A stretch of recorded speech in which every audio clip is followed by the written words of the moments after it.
اس video میں آپ کو بتاؤں گا کہ ہم پروننسیشن کے لیے اسپیلنگ پر انحصار کیوں نہیں کر سکتے۔ السلام علیکم، میں ہوں فیصل سمیع اللہ فرام ٹیچنگ یو انگلش۔ اگر ابھی تک آپ نے میرا چینل سبسکرائب نہیں کیا ہے تو ابھی مت کیجیے گا، تھوڑا رک جائیے، پہلے کچھ سیکھ لیں، اور اگر آپ کی معلومات میں اضافہ ہو تو تبھی سبسکرائب کیجیے گا اور وہ بیل کے آئیکن پر بھی کلک کر دیجیے گا۔ جیسا کہ آپ کو معلوم ہے کہ انگلش میں 26 لیٹرز پائے جاتے ہیں، مگر آپ یہ نہیں جانتے ہوں گے کہ انگلش کے اندر جو ساؤنڈز ہوتے ہیں جن کو ملا کر ہم مختلف الفاظ بناتے ہیں وہ ہیں 44۔ جی ہاں، 44۔ اب آپ خود ہی سوچئے کہ ہمارے پاس جو لیٹرز ہیں وہ ہیں 26، جن کو ہم مختلف آوازوں کے لیے استعمال کرتے ہیں، اور جو آوازیں ہمارے پاس وہ ہیں 44۔ تو باقی 18 آوازوں کا کیا ہوگا؟ اس کے لیے ہم کیا کرتے ہیں کہ ایک ہی لیٹر کو مختلف آوازوں کے لیے استعمال کرتے ہیں، اور اکثر اوقات ہم ان لیٹرز کا کمبینیشن بھی استعمال کرتے ہیں مختلف آوازوں کے لیے، جیسے ش کے لیے SH اور چ کے لیے CH، اور یہیں سے ہماری پروننسیشن سے جڑی تمام پریشانیوں کا آغاز ہوتا ہے۔ اگر آپ کسی لفظ کی ادائیگی کے لیے صرف اس کی سپیلنگ پر انحصار کرتے ہیں تو بہت ممکن ہے کہ آپ اس کی پروننسیشن میں غلطی کر دیں۔ آپ ان الفاظ کی پروننسیشن تو بالکل صحیح کر سکتے ہیں جو آپ نے پہلے سے سنے ہوئے ہوں اور آپ کو ان کی صحیح ادائیگی معلوم ہو، لیکن اگر ایسا کوئی لفظ ہے جو آپ نے نہ ہی کبھی سنا ہے اور نہ ہی کبھی اپنی زندگی میں پڑھا ہے،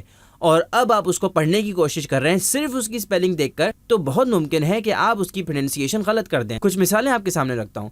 ایک لفظ ہوتا ہے کیٹ، آپ سبھی جانتے ہیں اس کی ادائیگی کیٹ، CAT، کیٹ۔ اس لفظ میں 3 لیٹرز ہیں اور 3 ہی آوازیں ہیں، کھ، اے اور ٹ۔ یہاں پر سی کی آواز کیا نکل رہی ہے؟ کھ، کیٹ۔ لیکن ایک اور لفظ ہوتا ہے کینسر، کینسر، CANCER، کینسر۔ تو اب بتائیے کہ اس لفظ میں جو پہلا سی ہے وہ کیا آواز دے رہا ہے؟ وہ آواز دے رہا ہے کھ، کین، اور پھر جو دوسرا سی ہے وہ کیا آواز دے رہا ہے؟ وہ آواز دے رہا ہے س، کینسر، کینسر۔ تو اب آپ سے میرا سوال یہ ہے کہ آپ نے یہ فیصلہ کیسے کیا کہ پہلے سی کی آواز کھ ہوگی اور دوسرے سی کی آواز س ہوگی، اور ہم اس کو کینسر پڑھیں گے؟ ہم اس کو کینکر کیوں نہیں پڑھ رہے، یا ہم اس کو سینکر کیوں نہیں پڑھ رہے؟ یعنی ہم پہلے سی کی آواز س کر دیں اور دوسرے سی کی آواز کھ کر دیں اور اس کو سینکر پڑھ لیں؟ ایسا نہیں کر سکتے نا؟ آپ کو معلوم ہے اگر ہم ایسا کریں گے تو یہ غلط ادائیگی ہوگی۔ دراصل آپ نے لوگوں کو یہی بولتے سنا ہے، اپنے ٹیچرز کو، مختلف لوگوں کو، تو آپ نے بھی کینسر بولنا شروع کر دیا۔ تو یہاں پر یہ بات سامنے آتی ہے کہ لیٹر تو ایک ہی ہے، سی، لیکن اس کی جو آواز ہم عام طور پر اپنے بچوں کو سکھاتے ہیں وہ ہے کھ، لیکن یہی لیٹر ایک دوسری آواز یعنی کہ س کے لیے بھی استعمال ہوتا ہے۔ ایک اور لفظ ہوتا ہے اوشن، OCEAN، اوشن۔ اب یہاں پر بھی سی آ رہا ہے، لیکن یہاں پر سی کیا آواز دے رہا ہے؟ ش، اوشن۔ آپ اس کو اوکن یا اوسن نہیں پڑھتے، آپ اس کو پڑھتے ہیں اوشن۔ کبھی آپ نے اس بات پہ غور کیا؟ نہیں کیا ہوگا، اور آپ کو کبھی عجیب بھی نہیں لگا ہوگا کہ یہاں پر سی آ رہا ہے اور ش کی آواز کے لیے استعمال کیا جا رہا ہے۔ کیوں؟ کیونکہ آپ نے اس لفظ کی بچپن سے یہی ادائیگی سنی ہے۔ تو اس لفظ کے بارے میں آپ نے کبھی سوال نہیں کیا کہ اس میں سی آ رہا ہے تو وہ ش کی آواز کیوں دے رہا ہے؟ ہم اس کو اوکن یا اوسن کیوں نہیں پڑھ رہے، اوشن کیوں پڑھ رہے ہیں؟ آپ نے دیکھا کہ لیٹر ایک ہی ہے، لیکن کیٹ کے اندر وہ کھ آواز دے رہا ہے، جبکہ کینسر کے اندر وہ ایک جگہ کھ آواز دے رہا ہے اور دوسری جگہ س آواز دے رہا ہے، اور اوشن کے اندر تو حد ہی ہو گئی، اوشن میں وہ ش کی آواز دے رہا ہے۔ اسی طرح ایک لفظ ہے ایپل، اس میں جو آپ ایک ہی آواز نکال رہے ہیں وہ ہے اے، ایپل۔ لیکن ایک دوسرا لفظ ہوتا ہے اباؤٹ، اباؤٹ، یہ لفظ بھی اے سے شروع ہو رہا ہے، لیکن یہاں پر جو آپ ایک ہی آواز نکال رہے ہیں وہ ہے اباؤٹ۔ آپ اباؤٹ نہیں بولتے، آپ بولتے ہیں اباؤٹ۔ ایک لفظ ہوتا ہے فادر، فادر، اس میں بھی اے کا استعمال ہو رہا ہے، لیکن یہاں پر اے کیا آواز دے رہا ہے؟ فا، فادر، فادر۔ ایک لفظ ہوتا ہے آل، آل، یہ لفظ بھی اے سے شروع ہوتا ہے، لیکن یہاں پر اے کی ہم کیا آواز نکال رہے ہیں؟ آل۔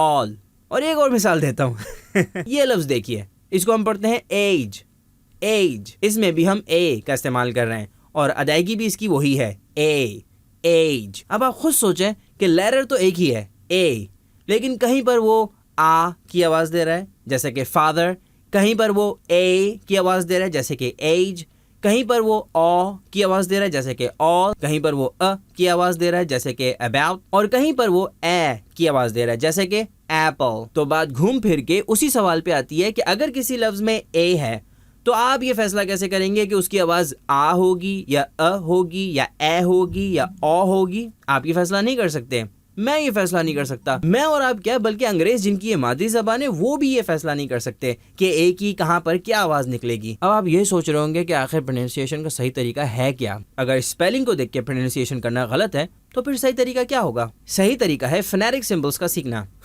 ہمیں لیٹرز پورے نہیں آتے اور ہم فنیٹک سمبلس سیکھیں گے. فنیٹک سمبلس کیا ہوتے ہیں؟ یہ علامتی نشان ہوتے ہیں جو مختلف آوازوں کے لیے استعمال ہوتے ہیں، جن کو دیکھ کر آپ کسی بھی لفظ کی بالکل 100% صحیح ادائیگی کر سکتے ہیں. جیسا کہ یہ سمبل دیکھیے، یہ سمبل استعمال ہوتا ہے اس آواز کے لیے ش، اور یہ سمبل جو آپ کو نظر آ رہا ہے یہ استعمال ہوتا ہے ای اس آواز کے لیے. یہ دکھنے میں تو لیٹر آئی کی طرح ہے لیکن یہ لیٹر نہیں ہے بلکہ یہ کیا ہے؟ ایک سمبل ہے جو آواز ظاہر کرتا ہے ای. اگر ان دونوں آوازوں کو ملا کے پڑھیں تو بنتا ہے شی، ش ای شی. آج کل ہر اچھی ڈکشنری کے اندر فنیٹک سمبلس کا استعمال ہوتا ہے، یہاں تک کہ آن لائن ڈکشنریز بھی ان کا استعمال کرتی ہیں. اگر آپ کسی لفظ کو گوگل پر سرچ کریں تو وہ آپ کو اس کے معنی کے ساتھ ساتھ اس کی ادائیگی بھی فنیٹک سمبلس کی صورت میں دے گا. جیسا کہ اس لفظ کو پڑھتے ہیں فوٹوگرافی.